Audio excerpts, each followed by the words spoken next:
welcome. It seems like we were just here a couple of weeks ago, right, Greg? I thought that the weeks now have, 5 days. It seems like every fifth day is Friday to me. I want to welcome you all on behalf of the City of Takoma Park and the Arts and Humanities Commission. My name is Merrill Leffler. I want to just say a couple of things about this Third Thursday reading series, which I've often started off by saying. So I should have some kind of plug-in thing that just says it for me, I suppose. That we began in 2005, and this reading series was undertaken, started by Don Berger, who was the first poet laureate of Takoma Park, and it's been continuing since, largely under. I think it really kept going because Martin Fitzpatrick, who is going to be reading tonight, but that has nothing to do. He's here as a poet, not as an organizer. But he kept it going for a long time, and now we have a small committee that includes Mary Beth Hayden, who will be introducing the open poetry reading in December, right? And Meredith Pond and Ann Becker, who's not here. Ann was the second poet laureate of Takoma Park, and Ed Shackley and myself. I've introduced some of you to Sarah Daines, who's just escaping out the door, who is the head of community and economic development and oversees this whole project. We are now, these readings have been filmed before, and they were on the city website and they're shown on the public access channel, but now they're being put up on YouTube. So probably, John, I think in a week and a half or so, they will be up on YouTube. And you can let your friends know, and let your friends know about the Takoma Park reading series. We will have a modest reception afterwards. So I want to just say a couple of things. I said this last time, and I'm only going to repeat myself once about this, but it's a remark that somehow signaled something for me that was very clear. It was remarked by Hugh Kenner, who really was a great critic of modernism, and he said a poem, and there's so many definitions of poems, right? He said a poem is a poet's act of attention or attentiveness that then tries to evoke or compel a reader's or a listener's. So we're listeners tonight. Many of you will not have read some of these poems that you're going to hear tonight. And I would say that the manner of that act of attention differs, of course, for each poet. It may involve any number of elements that work in conjunction with each other, and those elements, more than I can say, but poetic form, narration, metaphor, simile, or lack of it, sound, tone, whether it's from conversational language, as we're going to hear tonight, to heightened language, as we will also hear tonight. And I think, given that act of attentiveness, it's what makes poets, gives a distinctiveness, a voice, maybe. Recognizable voices, ones that are really recognizable, can really be parodied. When you've got a voice that is so recognizable. So I can think of many, but many of you know William Carlos Williams's, Sorry for Taking the Plum. There are probably 50 parodies of that. Or there's a great parody by Louis Simpson of Howl, which he calls Squeal, and it ends. I could go on writing like this forever. And there are many more. So I think tonight, and I've said this before too, that I think you'll appreciate that we have very different voices tonight, and we have Renee Gherity, who will be reading first, and Martin Fitzpatrick, and Susan Sonde, and Jean Nordhaus. So I have just a few remarks, and they're really very, I'm not even sure they're always gateways, because what I say the poets may not reflect that in their poems. But I met Renee. These other poets I've known for quite a while, and some of their work I think I'm somewhat intimate with. But Renee I just met through email, and we had a nice little exchange, which you're going to hear tonight, I think, later on.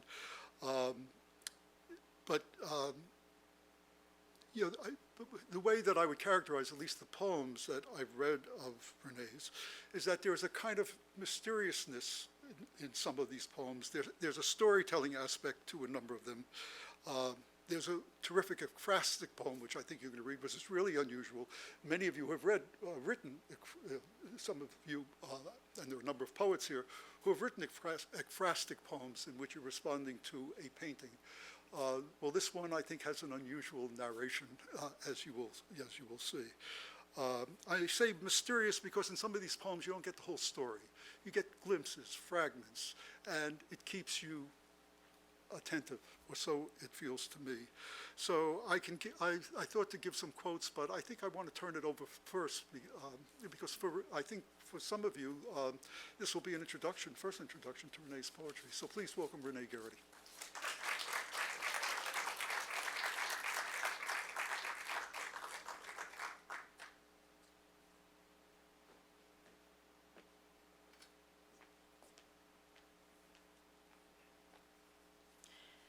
Thank you, Merrill.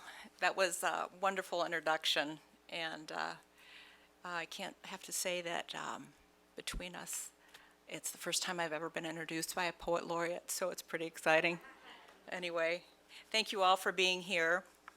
I see many that I do know that have come out from far away and fought the traffic, and then there's some of you I don't know that I'd like to meet later. My daughter, my brother have come here. Anyway, I write mostly in free verse. I write about a lot of different topics: war, racial injustice, art, love, and of course, death. It has been said that really there are only two topics, though, that poets write about, and that would be sex and death. And unfortunately, I'm a little short on the sex side tonight, but I'll try to do a little bit at the end for you, so you're not totally disappointed. And with that, I'd like to read some from my collection. And the first one is called How, and it's an elegy to my father. He was basically a street kid in New York, and he grew up and ended up getting his MFA at Penn State and having a painting in the permanent collection at the Walker Art Center in Minneapolis, which is a fabulous art center. But anyway, it's an elegy for him, and it's called How. Let me tell you how he is my father, how his father kicked his mother, left bruises on him, how he fled to the safety of the streets, the sound of diesel trucks braking, bakery smells mixed with urine, the threat of knives and broken glass. How I am in awe of him by his leap from street to Renaissance. Let me tell you how he had no music lessons, had 5,000 classical albums, how he can tell you the name of each conductor, which recording is better, how scratches hurt him. Let me tell you how he is a canvas that absorbs the black ink of words and the color from every painting, empathy from every wince and kindness. How he lives, unable to eat. His riddled liver presses against his stomach. How I listen to the flip, flop of his bath shoes and try not to think how his mind must be racing. And as my father was dying, this is what was going on. And I think we often think of death as quiet when it's a cancer, and I found that to be quite the opposite. So this one is also for my dad, and it's called Death and Dying Are Action. The whir of thinking about what there is no time to think about. The whir of the visitors' solemn voices who come to say goodbye, who come to watch you die, who come to say, it's okay to go. The whir of the oxygen machine, pushing out, pulling in, pushing out, pulling in the weeping, inhaling, inhaling, exhaling. The whir of the death rattle that slows down slowly. Death and dying are action. The whir of thinking about what there is. No time.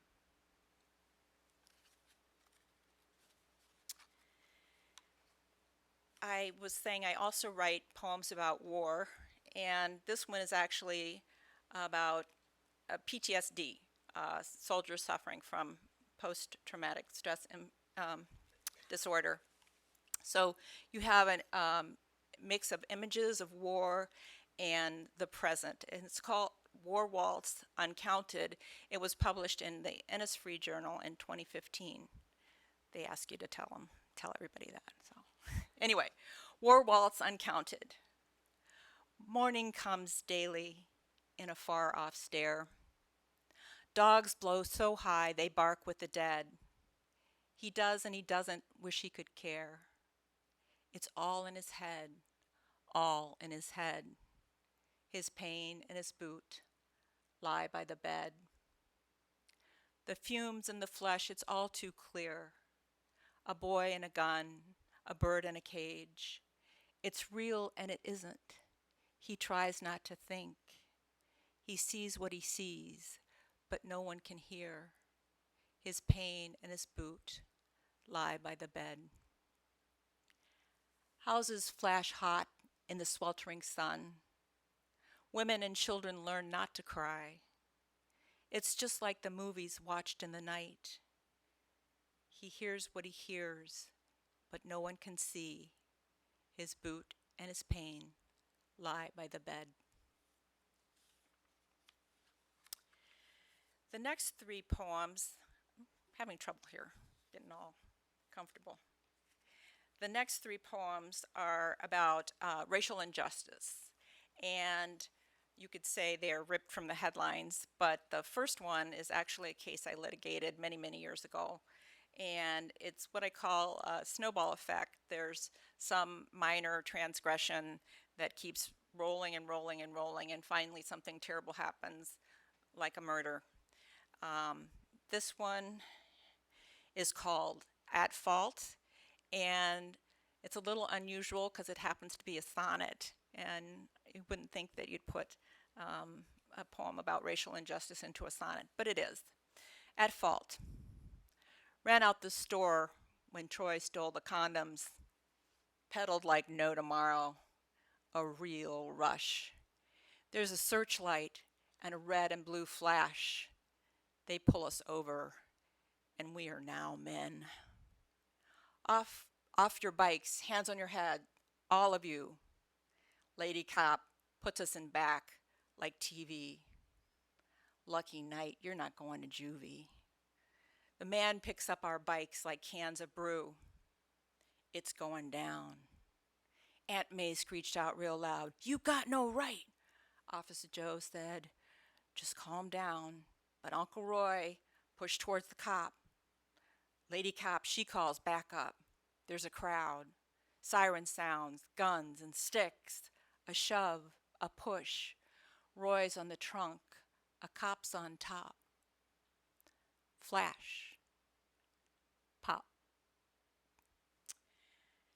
That case, the city settled with the estate of the deceased for $40,000. And so essentially the city was saying that all that man's life was worth was $40,000.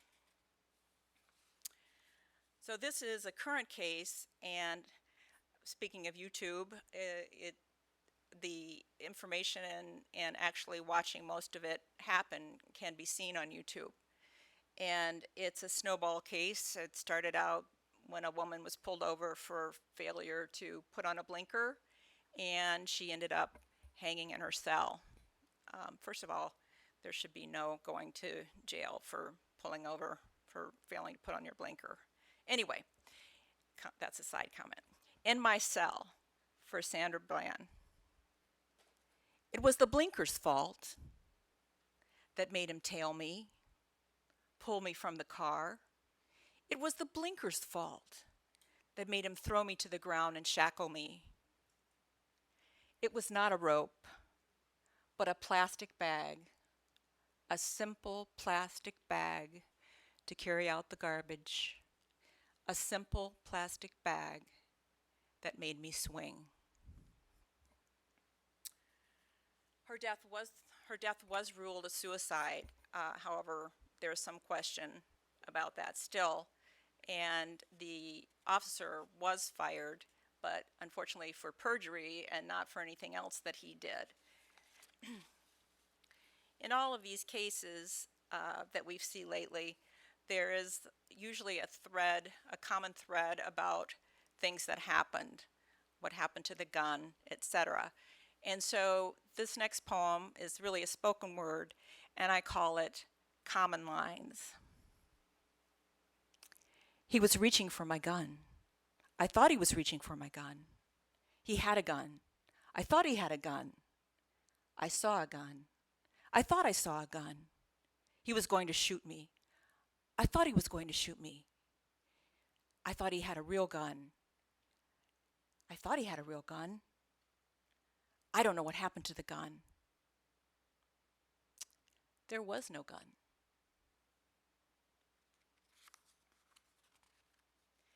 And this one is for a friend of mine, and some of you will recognize this. It's about the dichotomy and struggle between two worlds.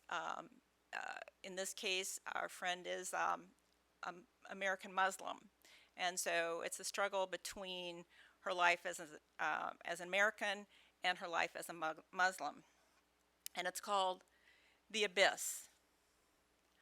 I look forward to seeing you, my friend, with your stark black hair and one soft pink tuft.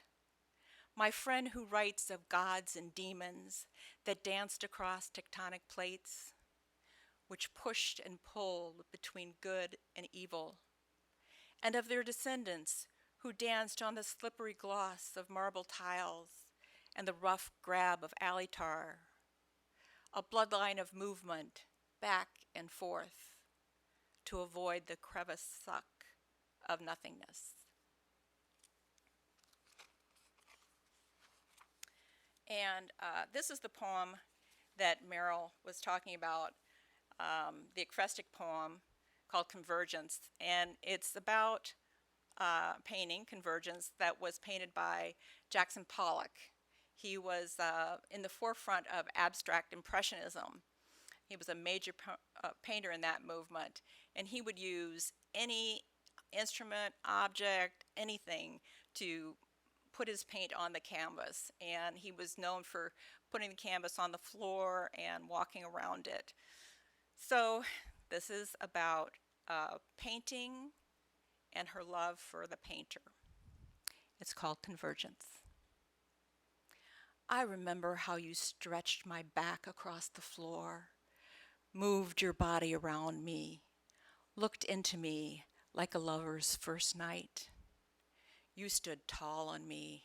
I felt your weight shift, and the soles of your shoes walk across me as you doused me with bucketed black paint, leaving me bare in places. The fabric of your knees pushed into me as you brushed blue and yellow into the roughness of my fiber. You dipped your stick into the can, waved your arms, splattered lines of orange and white across my texture. You dripped thicker paint on top of paint. The weight grew heavier. The room grew darker until I could no longer see colors. See you. You finished with me, left me with only your smell of oil and turpentine, left me alone, lying in my wetness. So a love poem between a painter and a painting. Now, Merrill was talking about the poem we were writing about back and forth, and it is about Emily Dickinson. And I had written a parody about it and sent it to him, and he graciously edited it. So here's our collaboration. It's called Dishes and Dashes.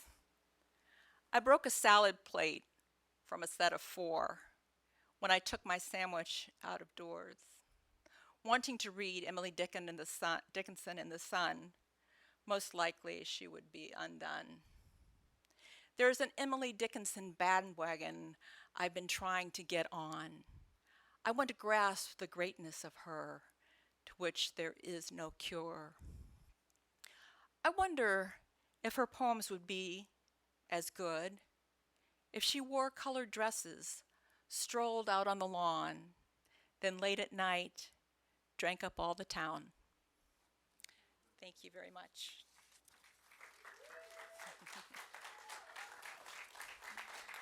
Thank you.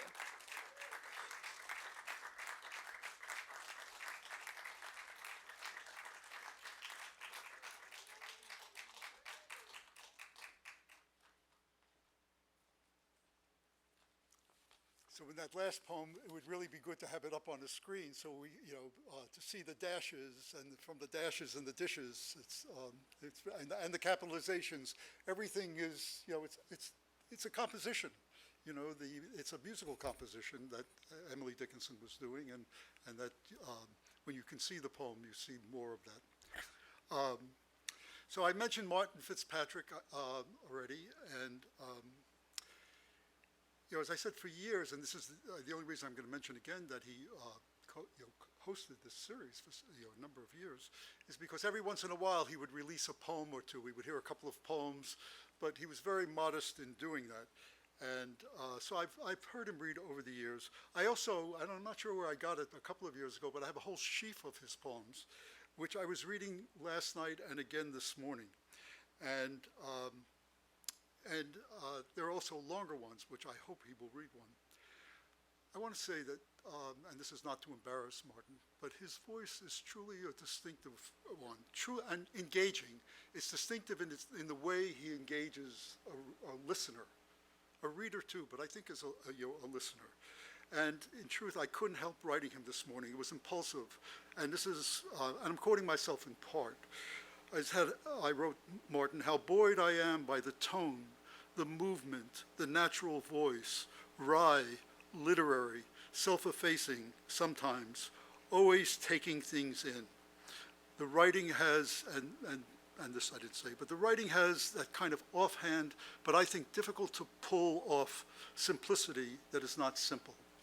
I think of, and maybe it's because of poem, but I think too, why you took that poem on, I really think of Chekhov in his prose and the way that Chekhov, in the first 2 or 3 sentences, just brings you in. You want to see what's going on. And so I know that's a lot for Martin to have to deal with, to be speaking of Chekhov, but I think you'll really be engaged by his poems. Martin Fitzpatrick.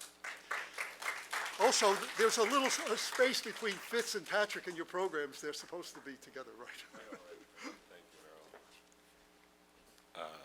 Merrill, thank you very much. That's really nice. And I too wrote to Merrill this morning, and my note had a bit more of simplicity to it. It was more along the lines of, "Dear Merrill, my kids are going to be at the reading tonight.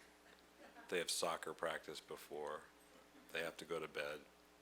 Could I read second?" And it's not really as interesting, really, as what Merrill had to say. Merrill's referring to one of my longer poems that I'm not going to read it tonight, but in which it's this long, sort of winding thing in which towards the end I end up saying, "I am Uncle Vanya," and it's very, anyway, somewhere between existential and silly. But thank you to Merrill and to Aaron and everyone who makes this series happen, and thank you all for being here. It's really great to have you here. This poem is called Every Now and Then, I Guess, and it has a brief epigraph from the rock singer Ian Hunter. Sometimes when I've written a song, it's all right. Last night, with soccer practice rained out, I brought my 2 children back to the school for the rescheduled finance committee meeting. When I was ready to leave, they were only halfway through their game of Sorry, Disney Princess Edition. When at last they had finished their hotly contested game, brimful with the savage give and take of true competition, we made our way out to the car.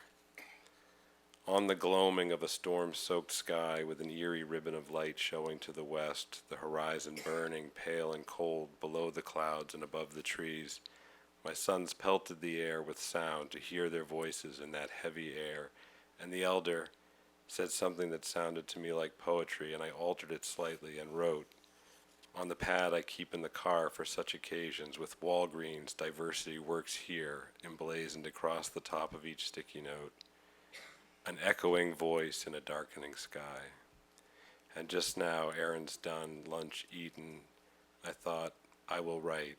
And then I thought, why? What good will it do? Your stuff is a tedious recapitulation of the things that every writer does. It is a satire against art. And I thought and I wrote, sometimes you just have to believe in what you yourself are doing and do it. Or not believing, still, you must do it. This poem, I believe, falls short of being an ekphrastic poem. It's called Where the German Drawings Are. Approaching the National Gallery in search of a current exhibition of modern German prints, drawings, and watercolors, a magnificent bequest made by a loyal patron late in her life, centered on expressionism, a movement that, I have learned, renounced the academic pursuit of timeless idealized beauty in order to stalk a more elusive, more dangerous game. I experienced a fantasy of walking into the museum and demanding, in a firm, clear voice, where are the German drawings at? And of the scene ending somehow, through the use of means as yet not determined, inside the old joke. Okay then, would you please tell me where the German drawings are at, asshole? I hope you all know that old joke. If not, we can talk afterwards. This is called Grace Paley. It's in the program, and I felt I should read it, and I suspect Merrill thought someone thought it should go in the program for a similar reason, that it's centered around a Takoma Park event, Favorite Poem Night, which is in the spring every year, and it talks a little bit about Galway Kinnell's poem Oatmeal, which is worth looking up if you're not familiar with it, and it's a fun poem, and it has a kind of story about how it came about, and has to do with him being at a writer's colony and talking to a painter at dinner who says, like, well, where were you this morning? I didn't see you at breakfast. And he says, well, I just had breakfast in my, little room so you get more work done. And the painter was somehow like shocked that he would do that. And then he writes this poem about having, like, that he would eat alone, I guess, was shocking to the painter or something. And then he has this whole poem about having oatmeal, a bowl of oatmeal with John Keats and so on. Anyway, so that comes up in the poem.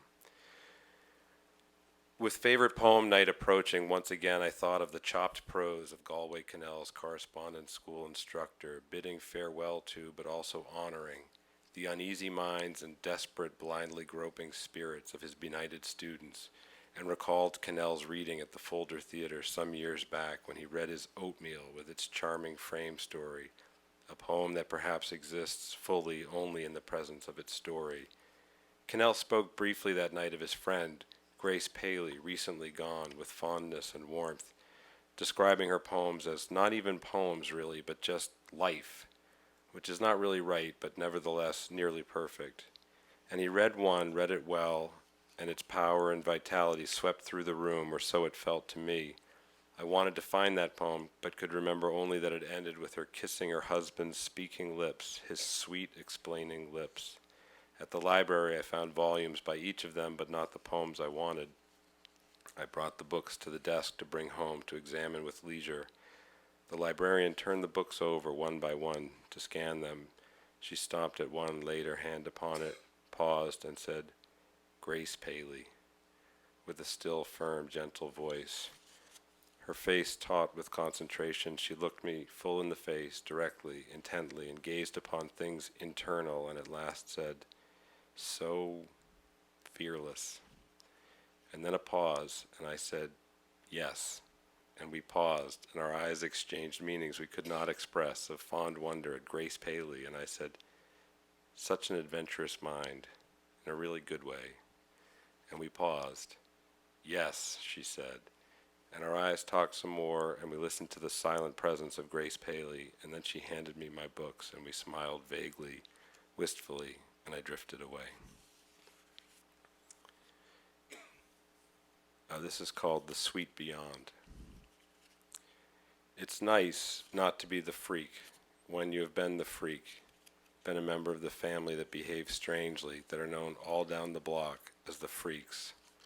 It comes as a relief to look around one day and see that it appears these people do not know you are one of the freaks.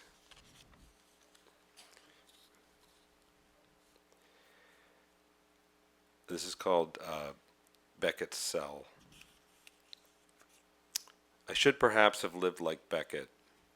No good to live like Beckett if not to write like Beckett. Beckett was a mess. Pain, perfect pain in the depths of that dark. But to hole up in a room and write, skulk out to a glass of wine or a coffee in a Paris cafe, to be free in Beckett's chosen prison. Is it true Beckett lived behind a prison? Free to roam wayward, in knowledge Suzanne would be there on return, flacking manuscripts in total faith in the necessity of the work. I envy him that, if not all, that. This is a very new poem, but about something that happened quite a while ago. It's called A Lifetime of Use. Sorry, I have a little note on the Beckett poem at the bottom that says, tennis partner, lover, and later wife, which is just this wacky phrase on the Wikipedia page about Suzanne. And there's not really room for that in the poem, but I just think that's funny. And it's like, I guess that's accurate, but it just seems very strange. This is called A Lifetime of Use. I wiped clean the roasting pan purchased round the corner at the Soviet Safeway with its long lines and empty shelves in year one of the rest of our lives when I decided it was time to roast a chicken. It cost something like $8. I checked the limited offering, saw the price, grabbed it, thought I was set, then paused. Is this thing too flimsy? It's made of very thin metal, coated with some kind of black enamel with white speckles, very classic mid-20th century style, so thin, so cheap. Will it last? And as I examined it more closely, I saw on its label, among its many promised features and benefits, lasts a lifetime. And I thought, oh, okay, and walked up to the register and paid for it. True story. Only on the way home, walking 2 blocks in the quiet of an early Sunday morning, in the cool air and warm sun of lovely spring weather, did I realize what a suggestible young fool I was. I have told that story any number of times to show how foolish I can be, how powerful assurances can be. Yet here I am, well more than 20 years later, and that damn thing seems none the worse for wear. This is called Antique Ink. He got the idea at some point at a school, I think, that doubled as something else, a place that was a locked facility first, really, and also, I guess, a school. He got the needle from my mother's sewing box and the ink from I don't know where. It may have been just iodine, but that seems crazy. And scratched into his forearm a Playboy bunny. The bunny. Iconic, whimsical, sophisticated, a little naughty, but in a fun way. An aspirational rendering, splotchy and rather faint, yet discernibly the bunny. Not bad for a self-taught 12-year-old artist's first tattoo, you might say. Or conceivably you might say other things. He got it filled in, the lines stronger, the color more vivid, in prison at some time. He came in and out of our world so much it was hard to keep track, which facility, which year, which change. And then there's that way you don't notice things right off, so often. Get new glasses, people ask if you got your hair cut. I just remember at some point when he would have been in high school maybe, if he had gone to high school, or maybe when he was closer to 20, someone commenting on it. Oh yes, so it is, very different, yes, much improved. And how long have you had it like that now? Oh really? Well, I congratulate you. Yes, much improved. It was during the high school years that he got the vanity gold tooth. It just popped on, covering the healthy tooth with a shield of gold. He played with it so much that at one point he swallowed it. In his distress, my dad promised to help. How? Hang on, I'll get you a bucket. He found that too disgusting to contemplate. Such times we had. This is called To Be Home. It's about Boston where I grew up. That's all.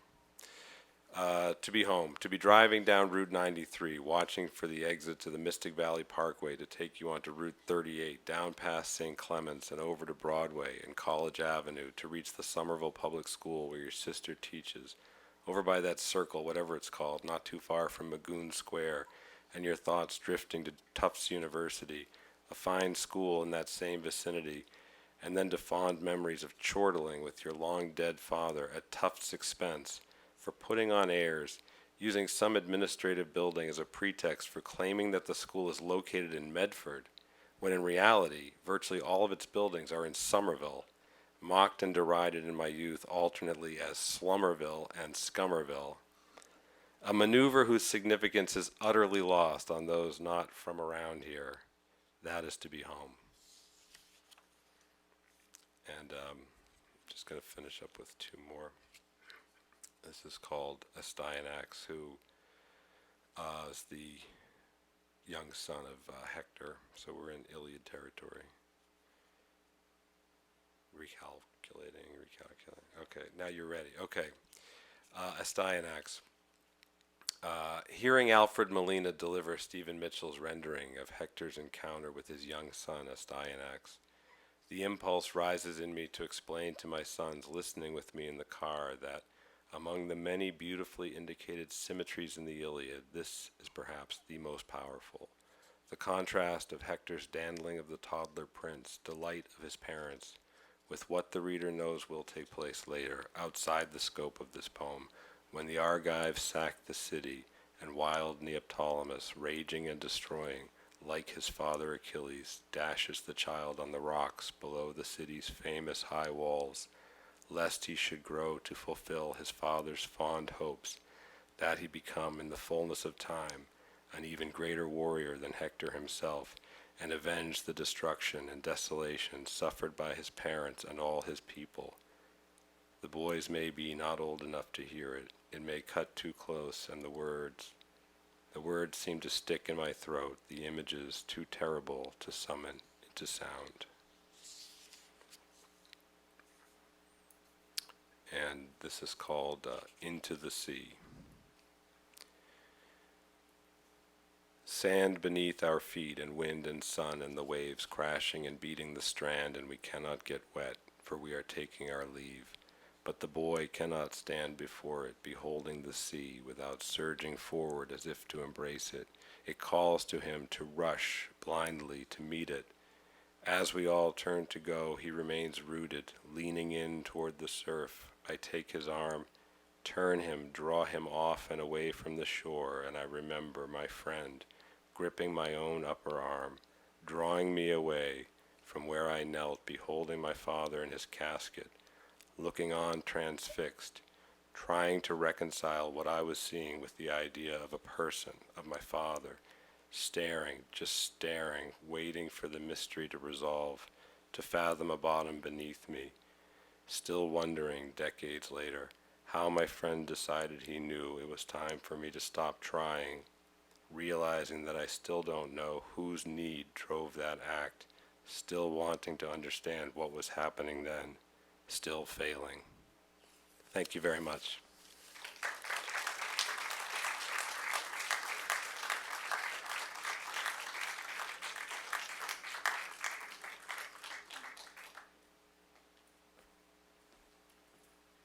Thank you, Martin. That was great. So there's a little transition, especially because you have a program. I wouldn't think to mention this if you didn't have it, so you could underline it, or you can, in the poem Grace Paley, and I had written this to Martin this morning, I mean, he knows the poem, but it's, Grace Paley's poem ended, this is the second stanza, the end of the second stanza. It ended with her kissing her husband's speaking lips, his sweet explaining lips. And that's a direct quote from Grace Paley's poem, which is called Here, H-E-R-E. It turns out, and some of you may know this, that we have something called Spring for Poetry in Takoma Park. And these are poetry posters all around the town. We've been doing this this is coming up on the 10th year.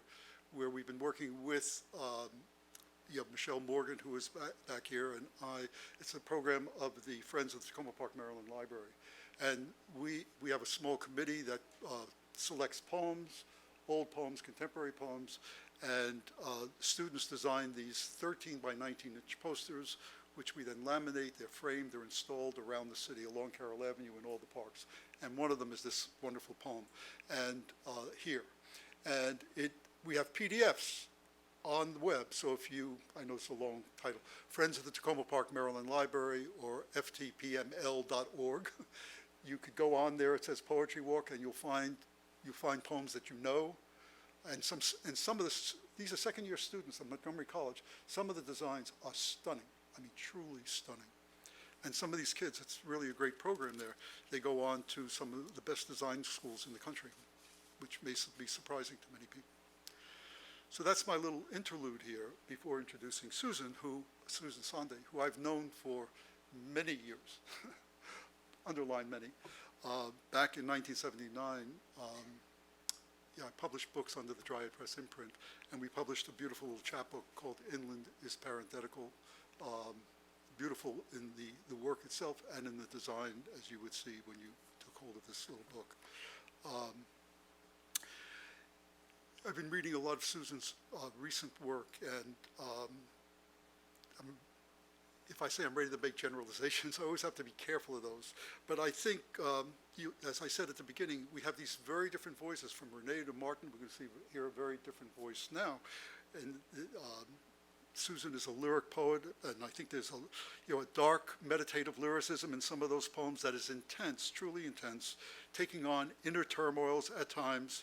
And by lyricism, in one sense, I mean that they're poems that are using tropes, metaphor, simile, hyperbole.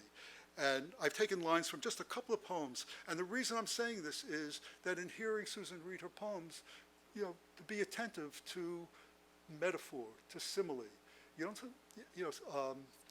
I haven't found many poets using simile as much anymore. Maybe it's just the poets that I've been reading, and of course there are thousands. But so I'm just going to give you a couple of examples. So this is the beginning of Light, the kind which, W-I-T-C-H. Light, the kind which ducks behind the mountains collapse, and the unwholesome dark of the night sky begins. Another poem, the days trail their sleigh bell terrors, the pyre of the year is burning our island moss. Or the last one that I'll read, I hear the intimacy of rising flame, a sigh like a homing plane descending through a sinuous tunnel of sound. So you can hear the metaphor, you can hear the similes, and the poems are rich with that. I've referred to this before, I'm not sure this quite applies, but Thomas Wolfe got very disturbed when the editor, Max, well-known editor of Wolfe and Fitzgerald and Hemingway, Fitzgerald said to Maxwell Perkins, or wrote to him, he said, Wolfe's big book, Look Homeward Angel, he said, it's just so bloated, it's just so much writing. And Maxwell Perkins, for whatever reason, he passed that on to Thomas Wolfe. And Thomas Wolfe, of course, got upset, and he wrote to Scott Fitzgerald and said, Scott, there are putter-inners and taker-outers, and I'm a putter-inner and you're a taker-outer. Well, I don't say that this is a putter-inner, but there is this richness of imagery and metaphor, and we'll let Susan do it now instead of me.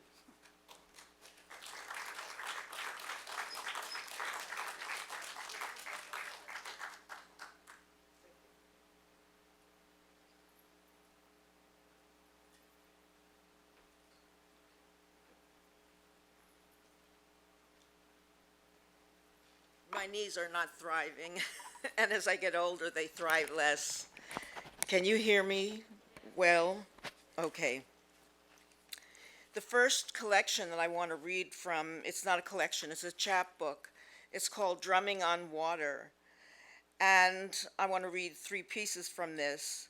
I chose the title because on its simple, most literal level, it says communicating between people is at best difficult.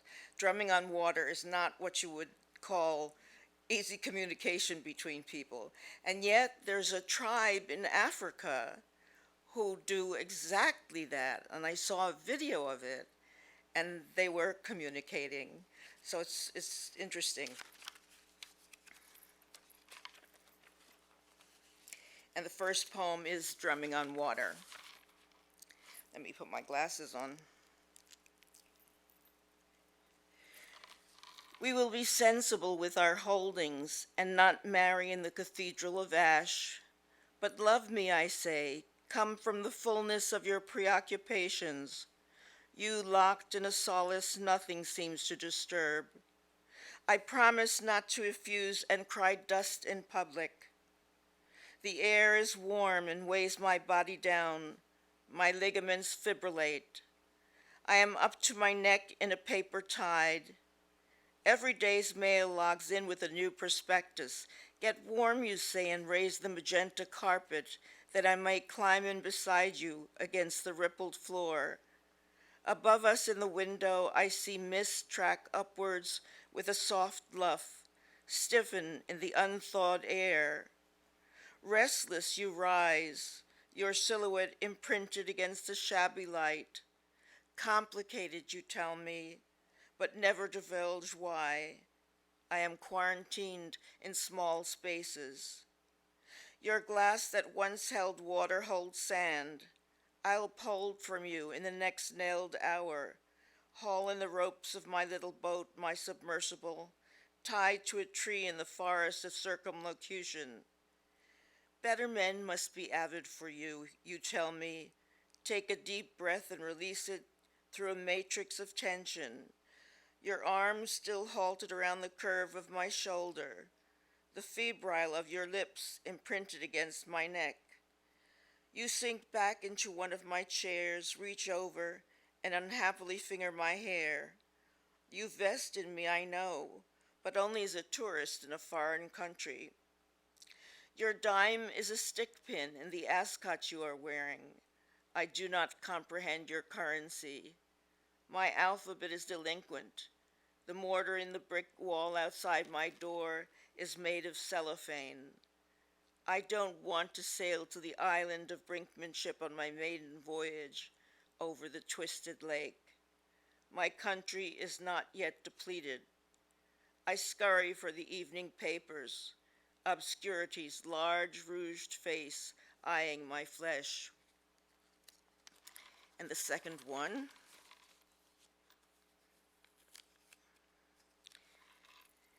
And the light has grown dingy. Whorl of cilia moored to the coral's dusky white branches, once rouged orange. Anemone, little stories with sad endings, now corridor elsewhere, if at all, as the die-offs are rampant, and renewal advances only the blooming of algae.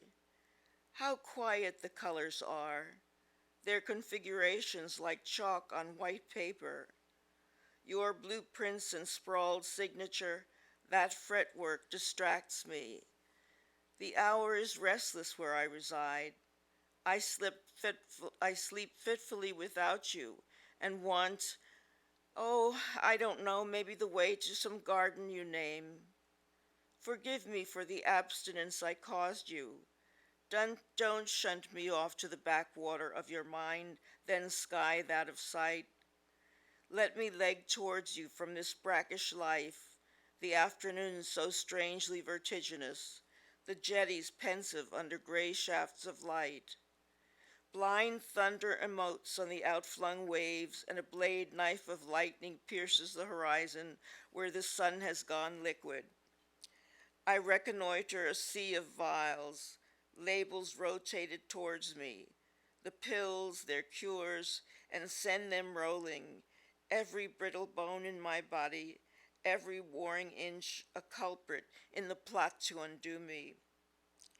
Breezes issue from the water and jimmy my sleeves, raising the flesh on my arms. Come with me onto the deck of night's galleon. I can fish and you can row. You are my frayed connection, my rungless ladder, and I, parenthetical, a trace of ash.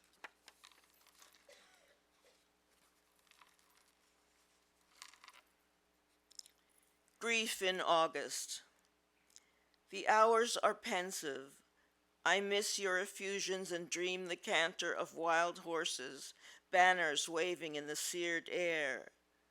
I want us to be part of something that is, not part of something that was. You dressed in Elizabethan squalor, I no more than sawdust on the butcher's floor. Solipsistic are the hours I spend with you. Crisps of light singe my wings. My tongue, stone, miser, holds back a trove of words. In the ruined city, the boardwalk suffers a carnival. The flies append like stitches to algae afloat in the harbor. You, expecting to see someone you recognize, stand on line and wait for the ride that will thrust you through sky's blue trough. Dry reeds lay down a pale smear of sienna on the dunes. Sun spanks the ground.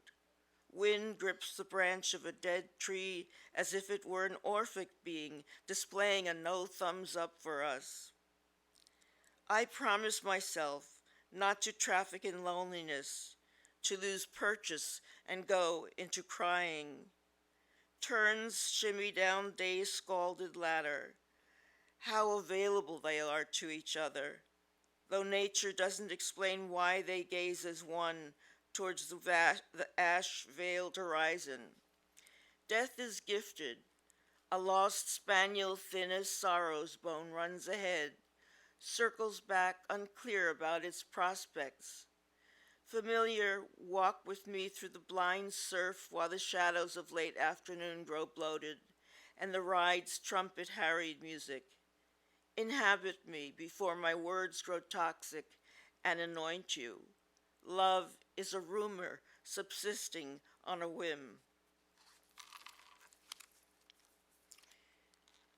Okay, moving along. I have a collection called The Arsonist. I came across an article about a man who was both a concert pianist and an arsonist. And a young man, and he was jailed, and I couldn't figure out what made that man tick. And so that question raised a whole new bit of poems for me. And the question I have is, absolution for such a person possible? Or is the suffering that he experiences enough to grant him absolution? Can we forgive him, or is death the only way out? Part of a long dream before waking. You can't see the ocean feeding sand from here for the grass-mentored dunes that string the road and the line of blighted cabins mired in creases of shadow amid the soft green haze of a burbling neon sign out front. Cars running the road obstruct the thrum of waves. You saw your arm across your forehead to wick away the moisture that companions you, standing against the backdrop of an unsustainable orange twilight, carrying a flotilla of bats that slap the air with their membranous wings. You, lonely and in self-destructive mode, unlock the door of the last cabin, shades drawn and a salty metal smell accosting. Tired, you crumple onto the bed hard as pavement, driving deeper the imagined spike embedded in your chest. God is fighting fires elsewhere. You no longer hear him. You have left the chainmail house and the rags stuffing the chinks many houses in rags ago. Who are you fighting today? And who's to say outsiders will rush to intervene? It's a world pillowed on sand, and you are roughing it.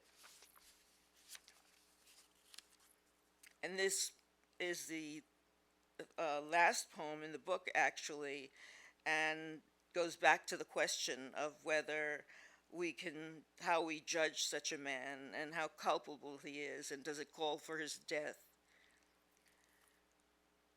The Cure. He notes the last flecks of light slipping gentian through the trees. He can still see the houses, pale rectangles of brick ferrying out the shingle of a dry riverbed. The thrum of cars, the nearby of headlights flash amorphous through the panes across the walls in his room. His loneliness tugged up into light. He sheds no gout of tears for the lack of courtship in his life. Let its random million modes run others' lives. A breeze picks up the scent of newly skied hay, where frenetic slopes of air seem thickest, sawing through the accretions of dust in the yard, as if a large bird were hefting itself with difficulty into flight. He throws ice out the open window from the soggy paper cup he's been holding, and crushes the cup like a fistful of grass.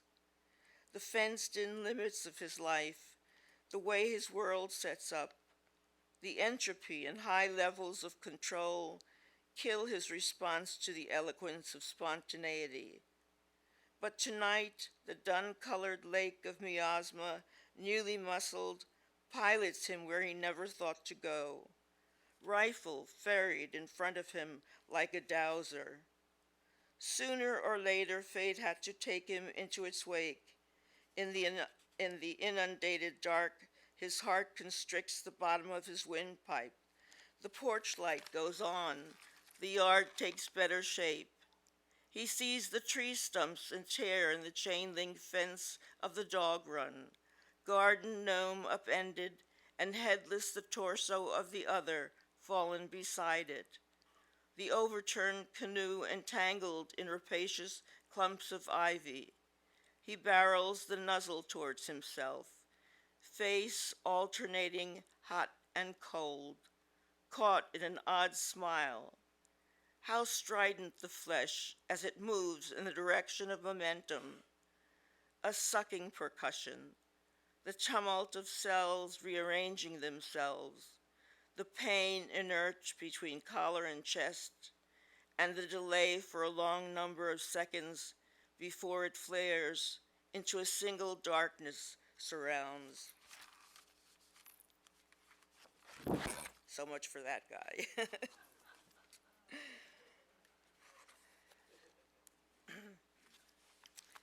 Body language is a collection that I have worked on, is now hopefully complete. And the first poem I want to read to you is called Remorse, and it relates to the experience I had with my son who contracted encephalitis, monoencephalitis, and had to see her lament was from her son who had just was unrecognizable to her, and she came close to facing the possibility of his death. And how did she handle that? And that was true for me.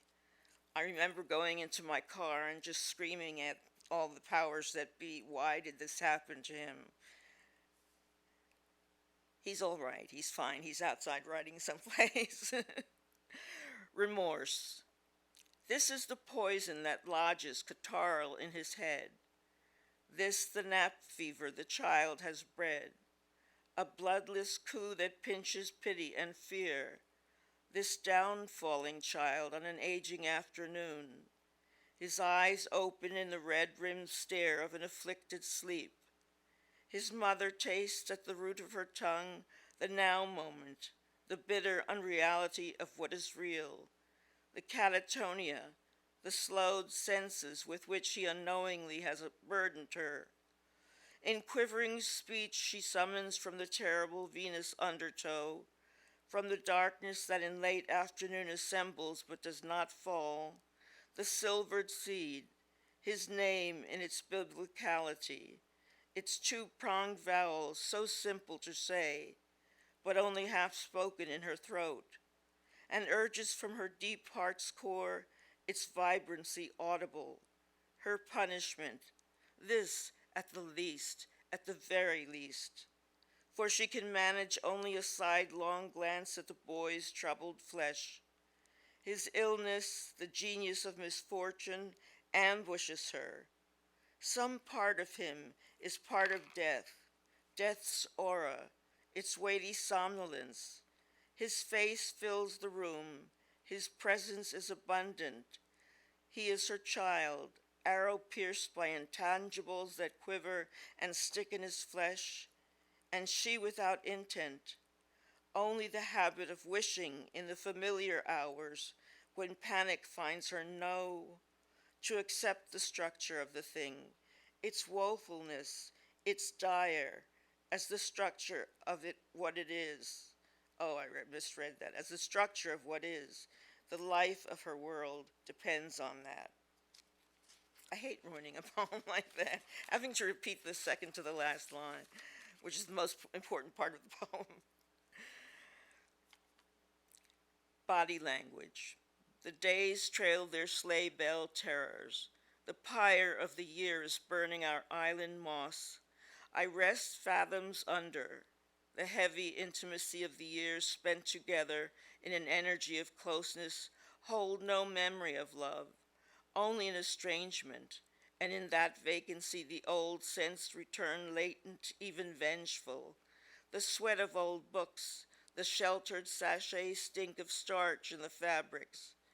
Everything preserved is inside me, spinning like a lyre, like a gyre, There is a word that comes later, I'm sorry to interrupt the poem, that is lyre, but it's the instrument lyre, not liar of a person being a liar. Everything preserved is inside me, spinning like a gyre. The tender certainties, the agonies once learned, the movements of your hands slow and magisterial, you intending me to watch them as they moved. There is death in silence, in the nights scripted in stone, in the daily deserted air. Your words did not pierce the lush groves of opacity. You come into the hard blue day of clarity to me. The days offered me only the soft touches of their blueness, the fines of pine wood and maple, that I might order my life, like a woodcutter stacking timber. Your body is a silent machine, a boat that careens across the undone stitches of my wounds, etching out each vein as it ebbs. I lag, fixed to the night's shadows among the mountains' bent backs, technicians of the air, completely yours, ram, mountain goat, lyre. Touch the landscape beneath me. Let me feel the breeze on my skin while there's still time.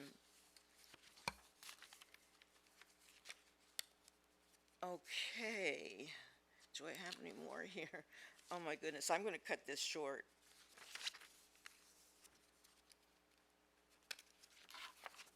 And go right to the next one. It's a new collection. I have no title for it, which is fun because everything is wide open. And I have 3 poems that I'm relatively happy with. So I'm waiting to see what my time. And I promised I would only read for 15 minutes. Oh my God. All right, let me skip that one.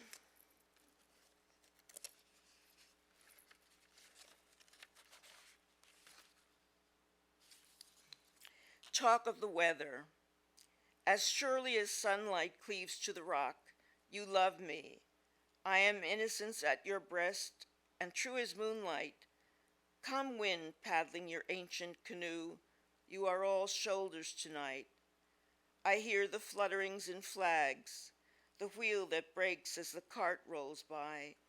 It is not speech that volumizes under the eaves, as if I were in the sea's presence, but the whole of motion that lashes, those phrases that go crying into the void, have spent no time here. A fire is blissfully burning only a hand's breadth away, buoyant among the narcoleptic branches, wrapped in the gauze of an early frost. I am cold, life is cold, and ties its icy tourniquet around my heart. So little a person I know with whom I might talk of this weather, here at the edge of the woods, in the cold that begins and ends and begins again. Thank you, and I'm sorry for cutting, for having to, I don't want to have cut somebody short, but thank you.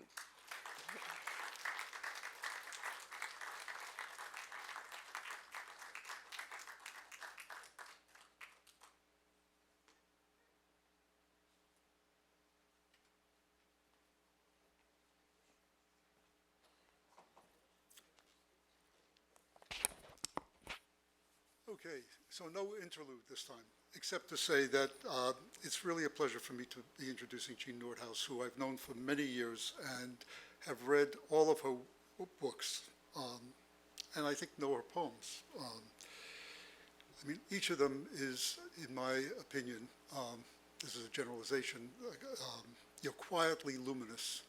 So what I'm going to do, you're going to be reading from your new book, Memos from the I'm going to read a somewhat, an abbreviated little piece of a review I've done of this book, which has not appeared online yet, but it will be in the next couple of weeks. It may seem a little choppy because I've got these generalizations and then there are lines of poems, but I'm not going to read those. But it's to give, from my perspective, a sense of Jean, the way that I have been reading Jean's work, which is informed by a deep humanism that is attentive to the joys and suffering of seemingly ordinary people. While there are joyous poems of family, of children, and of the delight in poetry and words themselves, and I'm referring to this book, themes at the heart relate to departure, loss, wanderings, homelessness, and death. Such themes or subjects could be sad and depressing and could take us down, but in this poetry, they're anything but that. I felt that each poem, literally, is a rescuing, the bringing of the damaged and the harmed into the light, and light is a motif here, so we can see and hear them. In taking on the so-called darker aspects of human life, Nordhaus gives voice to all that we have in common with each other. In poem after poem, she holds a mirror up to life, and in a measured and reflective voice, writes of the truth of things as she experiences them, and in doing so, and I really believe this, has created a work of compassion and consolation. I think it's really a remarkable book, a book in terms of not just a mere collection, because that you're going to hear poems, but as a book itself that has a whole coherence. There are poets who might look at that as a kind of model. That's not to put you on the spot, Jean.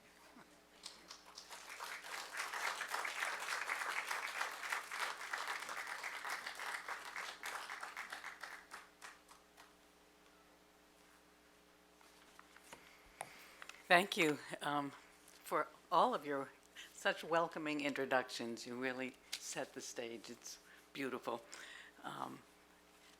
I want to start by, if paranoia has been, if anyone following the political scene will note that there's been plenty of paranoia floating around these days. And so I'm going to read a poem of that title, which was inspired by a very lovely homeless, excuse me, I'm a little out of voice tonight, but homeless man who came to my door looking for work and informed me very sweetly that the CIA had wired his teeth, which I think is a fairly common. Anyway, it made me think about what it is that is so satisfying, why people are so attracted to conspiracies and et cetera, which is, I guess, that they're exciting. Paranoia. Oh, glorious it comes, in pinks and yellows, rasta rags and torn tweeds, trailing fraudulent sunsets, sidelong glances, wired teeth. No more waltzing with depression, that gray hag, moping about in her bathrobe, worn scuffs slapping like cards on bare linoleum. Better the CIA, the stolen clock, the web where every look has meaning, every object beams a code. The pale globe of a lamp in the window like an extra moon. The alley oak in winter, its network of nerves and connections. The whitewashed wall, that oh so innocent facade. Oh, better a fiendish plot, assassin ferns, than coffee cold and bitter in the cup. The feckless journey on a cooling stone. And Sirius, the dog star, barking, barking in an empty room. I think many of us have had the experience at some time in our lives of feeling that, well, I'm not leading my true life, the life that I'd imagined I would be leading. This is called I Was Always Leaving. I was always leaving. I was about to get up and go. I was on my way, not sure where, somewhere else, not here. Nothing here was good enough. It would be better there, where I was going, not sure how or why. The dome I cowered under would be lifted, and I would be released into my true life. I would meet there the ones I was destined to meet. They would make an opening for me among the flutes and boulders, and I would be taken up. That this might be a form of death did not occur to me. I only know that something held me back, a doubt, a debt, a face I could not leave behind. When the door fell open, I did not go through. Going to read a few family poems.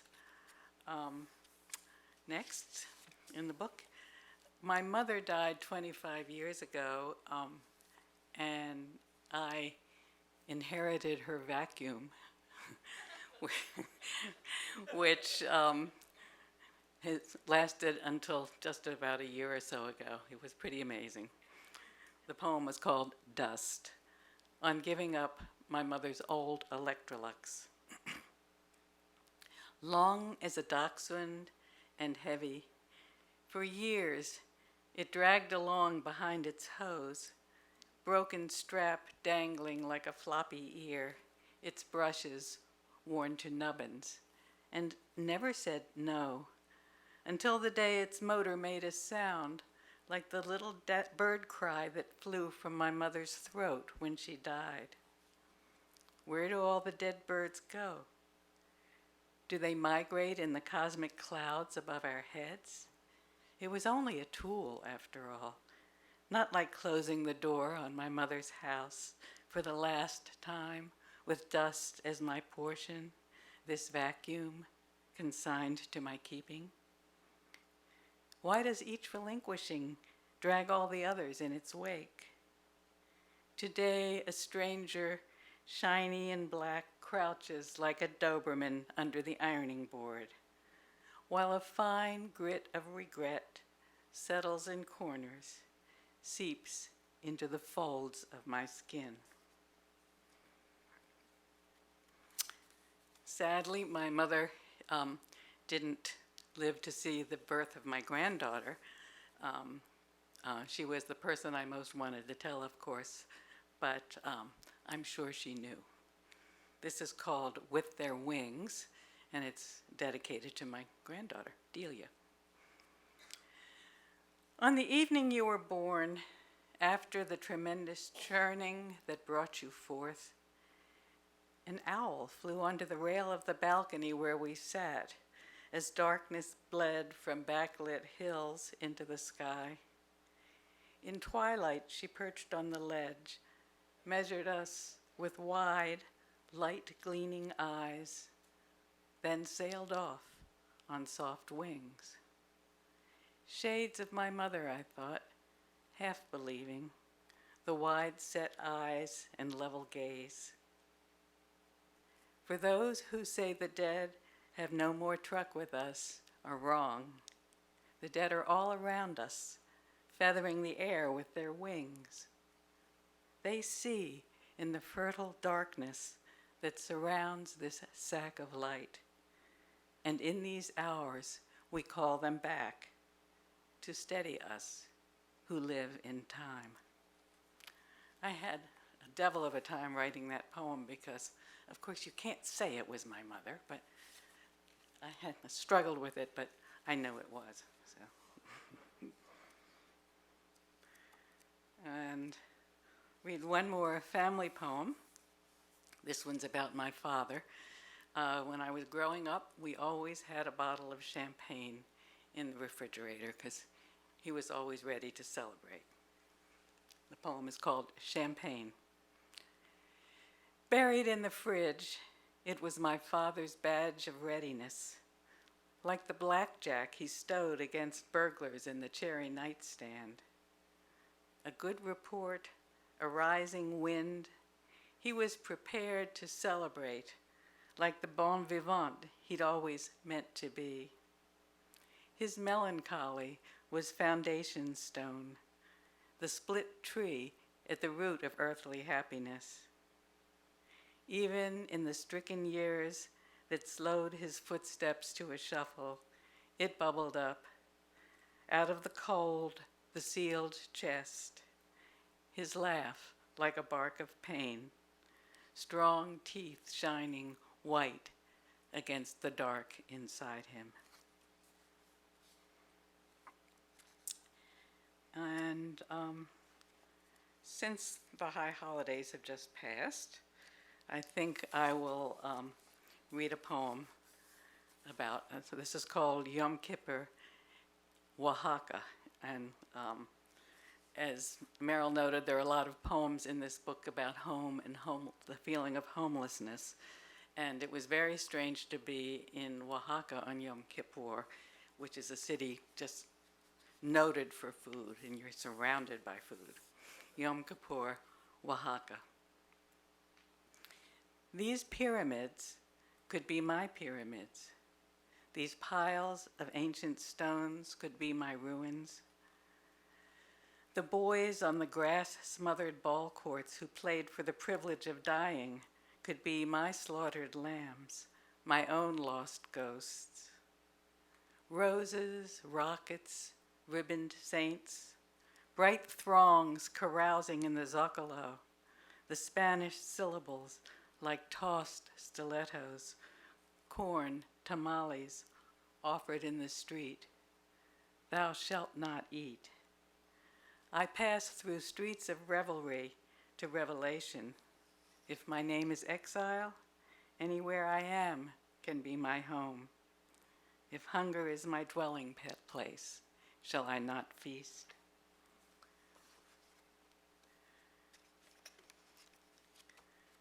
And the opening poem of the book is called Of What Do We Make Our Homes? And one of the fun things of this was actually trying to fit in as many things as I could find that people actually build their homes of.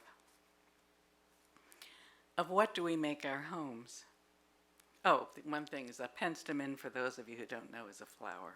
So, of wood, of stone, of earth, of ice, some chicken wire, a few geranium seeds, a mat, a stake, a shell.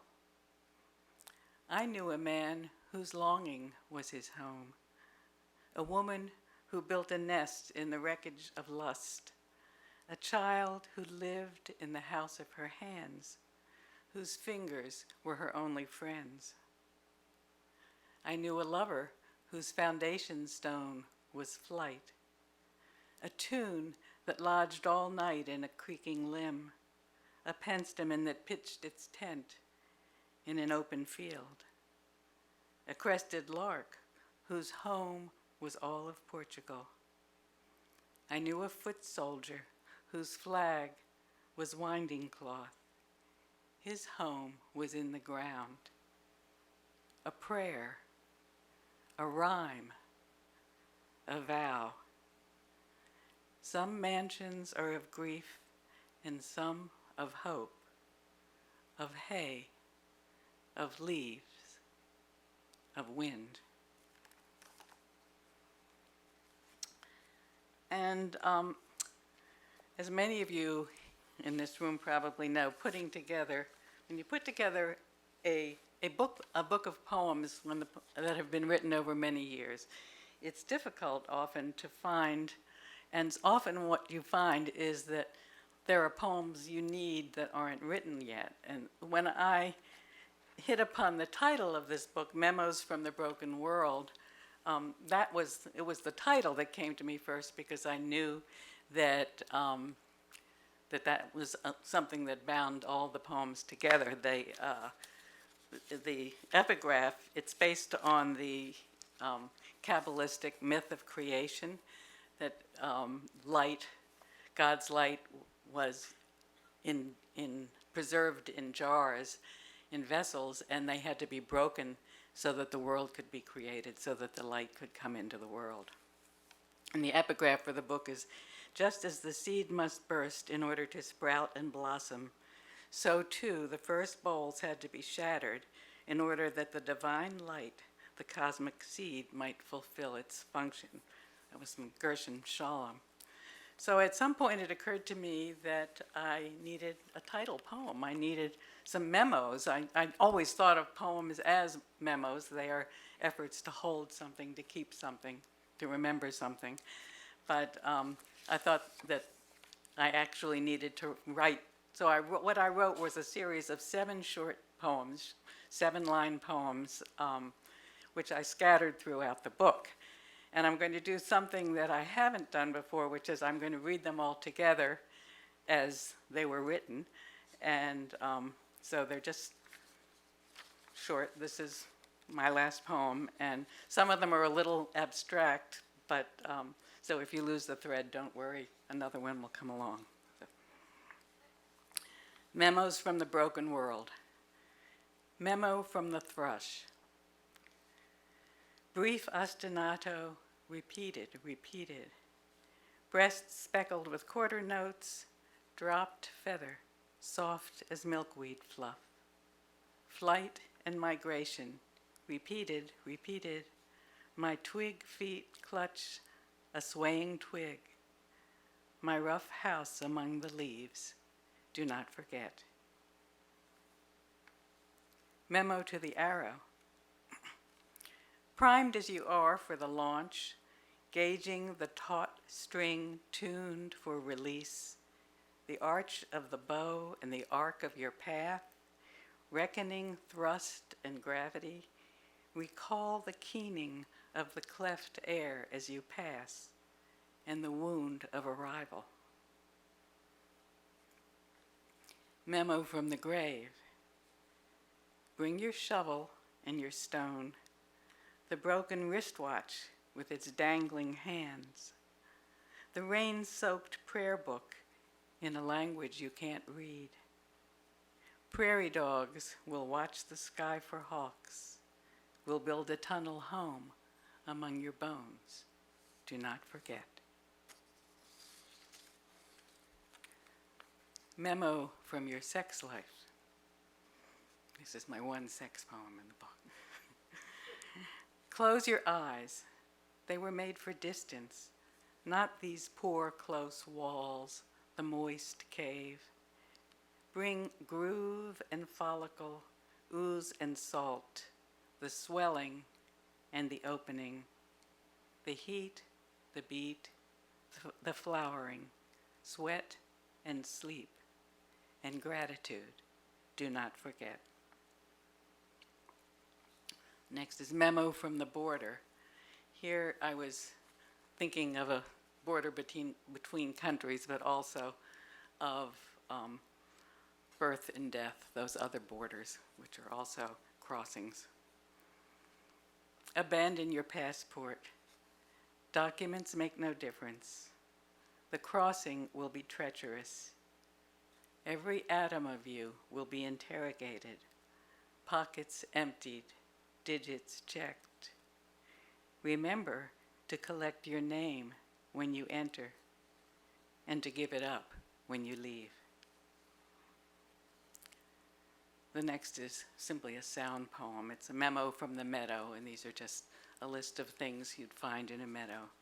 Chickweed, switchgrass, bergamot, monarch, bobwhite, spider, moth, ryegrass, bluegrass, bramble, sedge, maybug, groundhog, pollen, rot, thistle, yarrow, bumblebee, clover, toadflax, carrion, vetch, thresher, scythe, do not forget. And the last is Memo from the Broken World. Sky through torn clouds. Light split into colors. Membranes, the delicate hymen, sac of waters ruptured at birth. Cells, seeds, vows, hearts, even these, and bread in communion. Let them go on breaking, breaking that our story may continue. Thank you.